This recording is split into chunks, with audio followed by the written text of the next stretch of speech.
نہیں آتا بے اندر کون ہے، ٹھیک ہے نا جی، برقع پہنا ہوا ہو، نقاب پہنا ہوا ہو، تو گناہوں کی وجہ سے ہماری آنکھوں کے آگے پردے آ جائیں گے تو ہم اللہ کا دیدار نہیں کر سکیں گے۔ تو حضور علیہ السلام اپنی امت سے اتنی محبت فرماتے ہیں کہ حضور علیہ السلام نے فرمایا کہ پہلے تو تم اس تیقن، اس یقین، اس جناب ایمان کے ساتھ نماز پڑھو، اس اعتقاد کے ساتھ نماز پڑھو کہ جیسے ہی اللہ اکبر کہو اللہ کا دیدار کر رہے ہو۔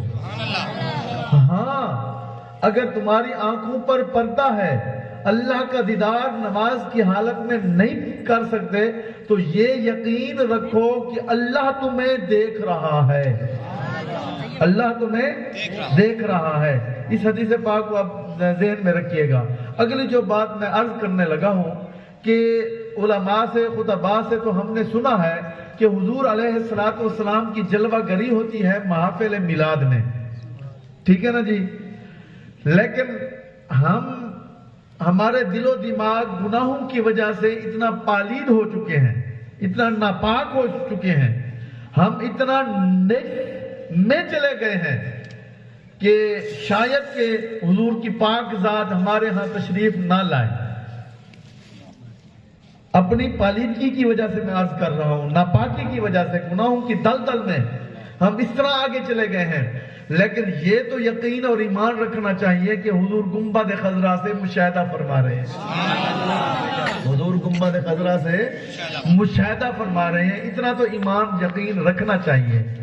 اچھا، یہ تمہید باندھنے کا جو مقصد تھا، جو غرض تھی، یہ ابھی میں تمہید کے اندر یہ گفتگو کر رہا ہوں، اس کا جو مقصد تھا، غرض یہ تھی، ایک اچھا اپنے معاشرے کے اعتبار سے ایک میں اور مثال بھی دیتا چلوں، آسان ہو جائے گا مسئلہ، کہ جب مرد گھر میں داخل ہوتا ہے، مرد جب گھر میں داخل ہوتا ہے تو بیٹی، بہن، بھتیجی، پوتی، اگر کہ ان کے سر پہ دوپٹہ ہوتا ہے، اس کے باوجود بھی جیسے ہی بھائی، والد، ماموں، چاچو، دادا جیسے ہی وہ اندر انٹر ہوا، وہ فوراً اپنے دوپٹے کو سیٹ کرنے لگ جاتی ہے، ایسے ہے نا،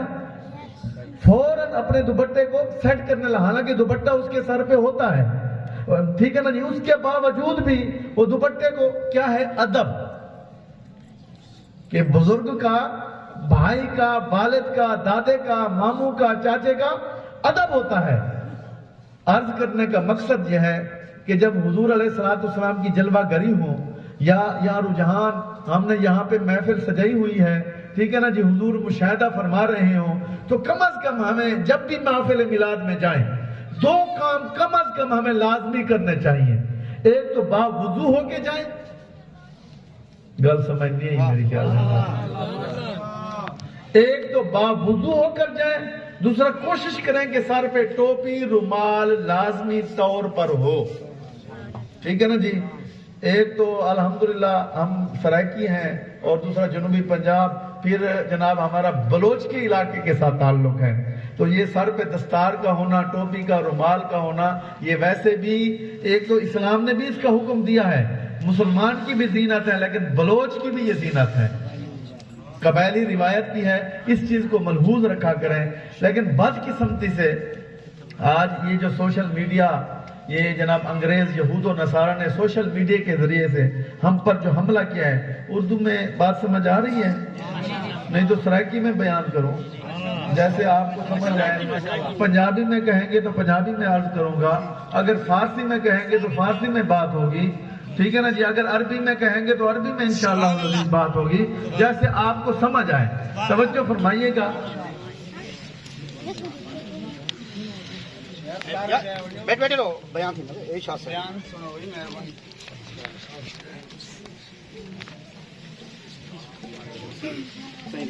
جناب تسلیم میں آخر میں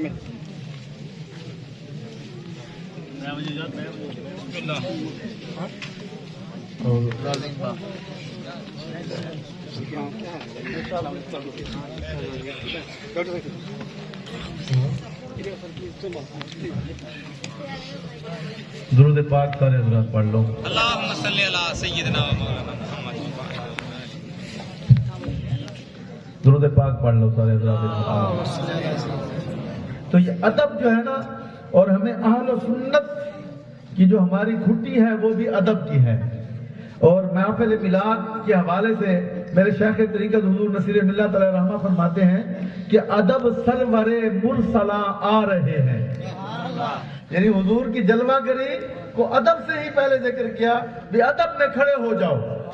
ادب میں سر پہ کپڑا پہن لو، ٹوپی پہن لو، ادب میں بابوزو ہو جاؤ. ادب سرور مرسلاں آ رہے ہیں، رسالت کے روح رواں آ رہے ہیں، بسد عظمت و عز و جاں آ رہے ہیں، جلوب میں لیے قدسیاں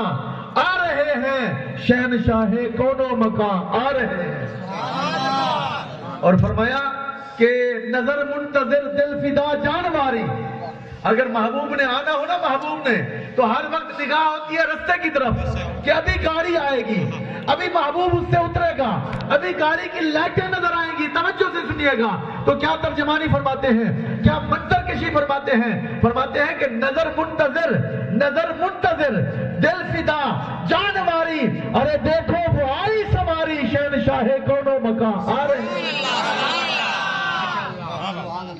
اور فرمایا کہ یہ صبح مسرت ہے خوشیاں مناؤ، یہ صبح مسرت ہے خوشیاں مناؤ،